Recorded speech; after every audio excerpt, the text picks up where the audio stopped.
यहाँ अगर हमारे बंदे रहेंगे तो इसका फायदा हमें हो सकता है। आईएएस आईपीएस ऑफिसर्स बनाइए। मैं चाहता हूं कि हमारे मुसलमान आईएएस बने, आईपीएस बने, आईआरएस बने, आईएफएस बने। अगर इस मुल्क को सुधारना चाहते हो, अपना हक लेना चाहते हो, तो ब्यूरोक्रेसी पे कब्जा करो। इसके अलावा कोई चारा नहीं है, सिर्फ ब्यूरोक्रेसी पे कब्जा करो। इस्लाम में कई भी जात पात ऊंची नीची बात ही नहीं।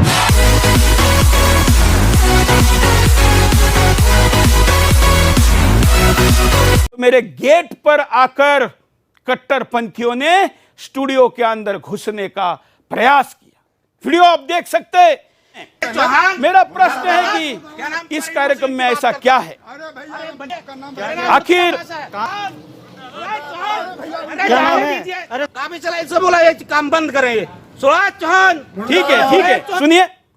ये खुद जब कहता है कि मुसलमान पुलिस में होने चाहिए, तो ना कोई आईएएस ऑफिसर, ना आईपीएस एसोसिएशन, ना पुलिस फाउंडेशन उसको ट्वीट करके कार्रवाई की मांग करता है। कि हमारे मुसलमान आईएएस बने, आईपीएस बने, आईआरएस बने, आईएफएस बने। सियासी मैदान पे हम लड़ते हैं, लेकिन हमारी फाइल्स को दबा दिया जाता है।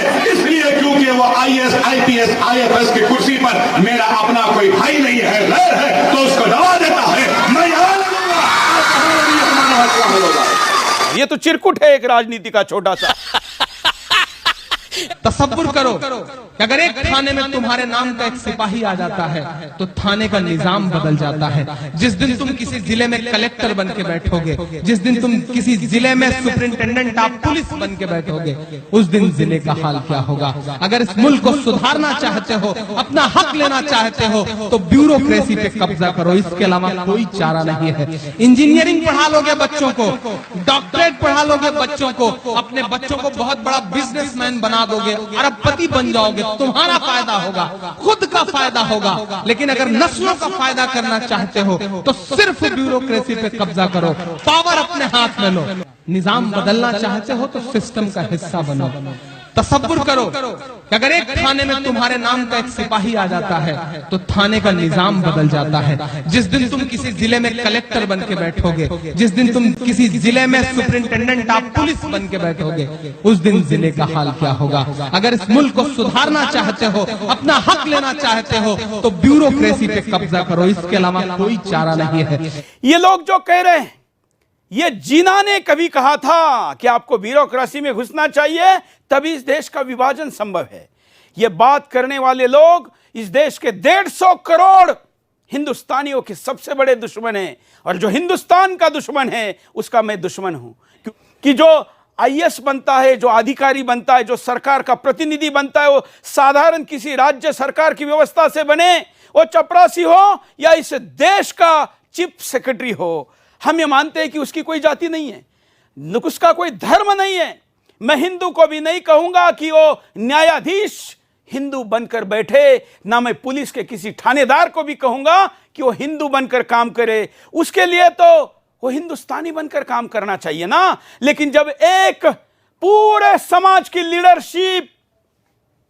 लीडरशिप कितनी, तो मैं 1000 से ज्यादा वीडियो दिखा सकता हूं जो कहती है कि अगर आपको न्याय चाहिए, आपको अपने लोगों के लिए फेवर करना है, आपको सिस्टम पर कब्जा करना होगा, तमाम बातें। देश में एक ऐसा प्रश्न करोड़ों लोगों ने सोशल मीडिया पर पूछा हो जिसका उत्तर यूपीएससी नहीं दे रही हो, जिसका उत्तर लेकर देने की प्रयास न्यायालय के द्वारा नहीं हुए हो, या होने के बाद भी पूरे नहीं हुए हो। इस देश की सरकार ने भी इसके लिए कोई पहल नहीं की हो कि जो प्रश्न पूछा जा रहा है कि आखिर आईएएस आईपीएस में हमारे मुसलमान भाइयों की संख्या कैसी बढ़ रही है। जब मैं ये कहता हूं कि संख्या बढ़ रही है तो प्रश्न उठाया गया कि अरे कहां बढ़ रही है। अरे भाई, इस देश के अल्पसंख्यक विभाग के मंत्री मुख्तार अब्बास नकवी ट्वीट करके खुद बता रहे हैं कि हमारे कार्यकाल में यह संख्या डबल हुई है, की संख्या 140% तक भी बढ़ी है। कितनी? 140। ये देखिए, 21 को बेस माना है। मुस्लिम उम्मीदवारों का प्रतिशत 21 जो लिखा है वो बेस है, वो संख्या है 2011 की।